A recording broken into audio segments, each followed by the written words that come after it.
Vídeo 31. Meus amigos e minhas amigas, bom dia. Dando continuidade ao assunto dos vídeos anteriores, em que nos últimos instantes do vídeo 30, falávamos da praga das rãs, em que explicamos que estes animais seriam criaturas de sangue frio que caracterizaria na metáfora as pessoas que acostumadas à maldade constante, às mentiras e consequentemente a todo o quadro proporcionado pelo estado anterior da cultura do Egito, que foi contaminada pela personalidade de Edom, transformou-se metaforicamente em sangue. Desta forma as pessoas passaram a se acostumar a um comportamento frio diante de todo este quadro, mesmo após o episódio anterior ter cessado. As próximas pragas foram a dos piolhos ou pulgas, em que também é metafórica, que relata o episódio de seres muito pequenos, mas que na realidade trata-se de micróbios ou mais precisamente a vírus, não sendo usada esta palavra na Torá, por não existir na ocasião, não se conhecendo também o próprio vírus. Veja-se na tela a simplicidade da descrição desta praga, que contém apenas 4 versículos. Veja-se também que a praga foi por todo o Egito, no caso por todo o mundo, atualmente, salvando-se dela somente o povo de Gozen.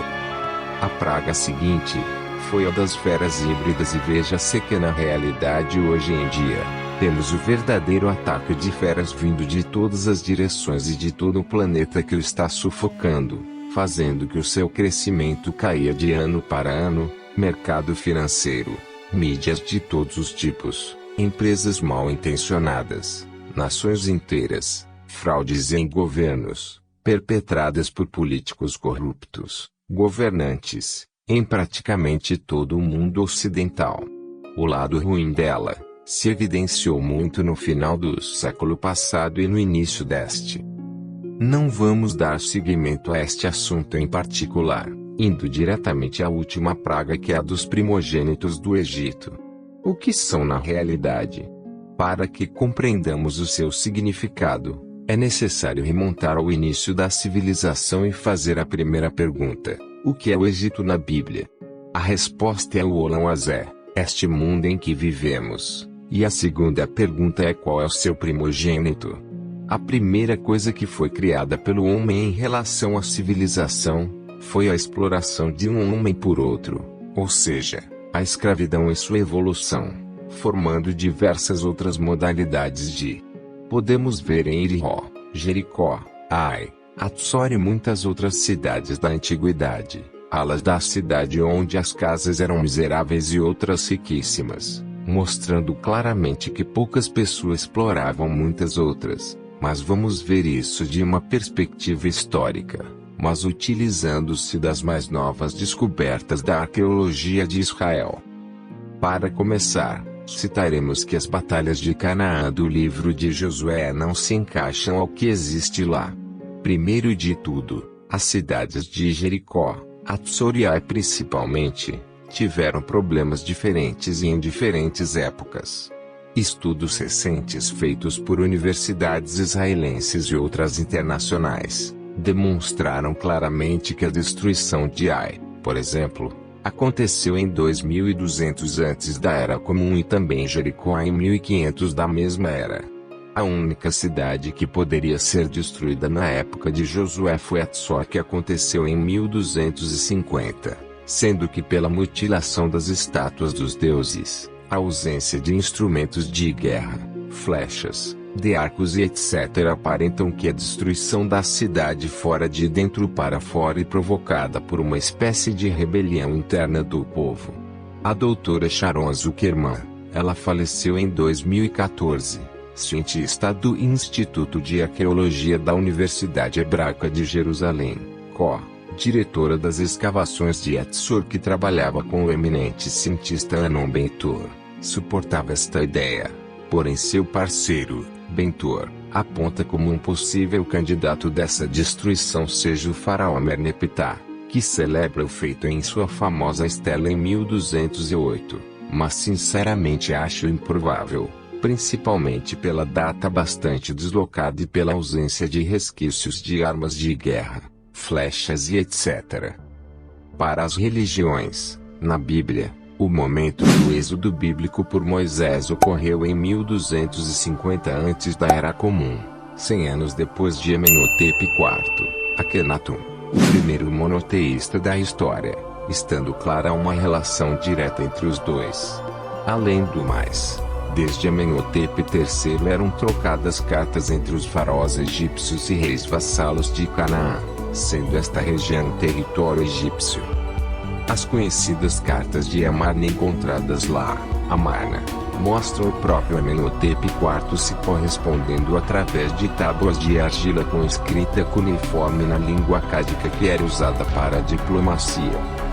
Está perfeitamente claro que o não reconhecimento da relação de Akhenaton com os israelitas é apenas devido a preconceitos, pois os primeiros arqueólogos do mundo foram reconhecidamente ingleses e fortemente ligados ao cristianismo.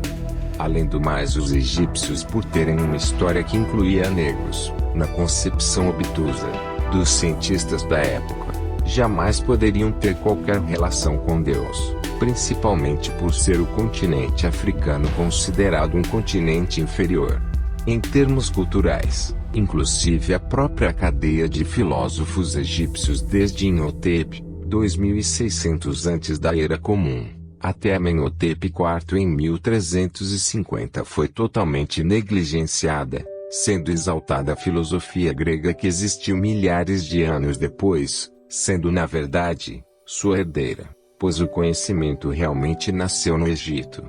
Muitos dos filósofos, pensadores e estadistas gregos estudaram no Egito. Isso é fruto de discriminação e principalmente um pano de fundo para as dialéticas de dominação e escravidão de outros povos.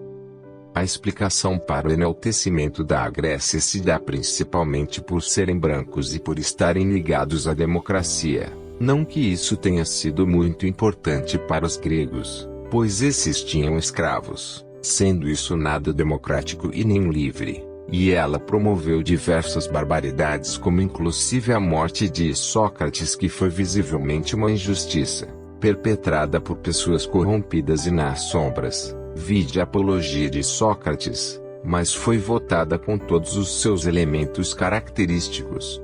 Só serve a propaganda de determinados elementos que ansiavam implantá-la em todo o mundo. Ela não é má nem é boa, é só mais uma forma muito imperfeita, dentre outras, de administração da sociedade com suas diversas peculiaridades. Outro fato interessante é que Israel Finkelstein mapeou através de um escaneamento de mais de 500 mil milhas quadradas, fazendo com que seus alunos avançando perfilados, através 7 anos pegassem, nos campos, objetos em seus caminhos. Quando os objetos foram mapeados e datados, concluiu-se através das cerâmicas e vasos, que os povos não mudaram, sendo os israelitas oriundos daquele lugar, ou seja, não houve pessoas novas e em grande quantidade provenientes do Egito. O que se observou é que houve um crescimento vertiginoso em pouco tempo e que as 25 pequenas colônias com 5.000 habitantes se expandiram para 250 colônias com mais de 50.000 habitantes, que poderia ser explicado pela influência de cultura externa proveniente dos egípcios e com um Deus único que os inspirou para ser alimentado todo um crescimento de sua nova civilização. O Dr. Israel Finkelstein da Universidade de Tel Aviv e Universidade Bar-Ilan afirma que a Bíblia não tem nenhuma correspondência histórica com os fatos arqueológicos e que as histórias contidas lá foram provavelmente elaboradas, como demonstram muitos indícios, no século 7 antes da Era Comum.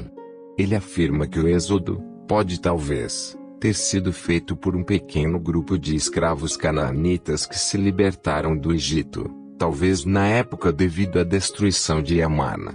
O que explicaria a total ausência de influência nos dois lados, porém isso não muda nada a santidade e a veracidade da Bíblia hebraica, não por representar a história, mas por ela trazer verdades eternas que foram figuradas em narrativas metafóricas cujo pano de fundo eram partes de relatos históricos. Podemos fazer o paralelo de que um livro de engenharia é efetivo pelas verdades que traz e não por ser escrito por essa ou aquela pessoa em particular. Vimos que os israelitas saíram desta luta desde priscas eras contra a dominação de grupos, que através de deuses e religiões sanguinárias, exploraram pessoas sacrificando a elas ou a seus filhos para chegarem a seus objetivos sombrios. Nada mais normal que imaginassem que esta prática de dominação através principalmente do terror, fossem, e na realidade seriam, os primeiros resultados da vida em comum, principalmente como os filhos primogênitos da civilização, coisa que foi colocado na Bíblia como primogênitos do Egito, ou o primeiro filho da estreiteza, sendo isso que a palavra Mitzrayim, sendo que Matz, Egito, significa o primogênito da estreiteza, estreiteza de suas mentes e objetivos. Mas claro, não poderia ser. Veja-se que isso é uma profecia que está acontecendo hoje. No próximo vídeo terminaremos o relato desta profecia e abordaremos a abertura do mar. O mais significativo de todos os eventos, onde poderemos entender os 4 níveis do Pardes, o Pshat, Remes, Dros e o Sod, nas 4 interpretações desta metáfora. Continua no próximo vídeo. Espero que tenham gostado deste vídeo e tenham absorvido mais um pouco deste assunto. Se gostaram, por favor, deixem um comentário abaixo, compartilhem com seus amigos e ativem o sininho.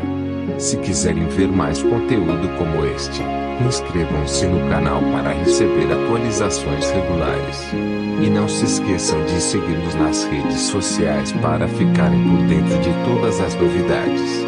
Mais uma vez, obrigado por assistir. Será dada continuidade a este assunto nos próximos vídeos. Obrigado por assistir. Shavuot Tov. Boa semana.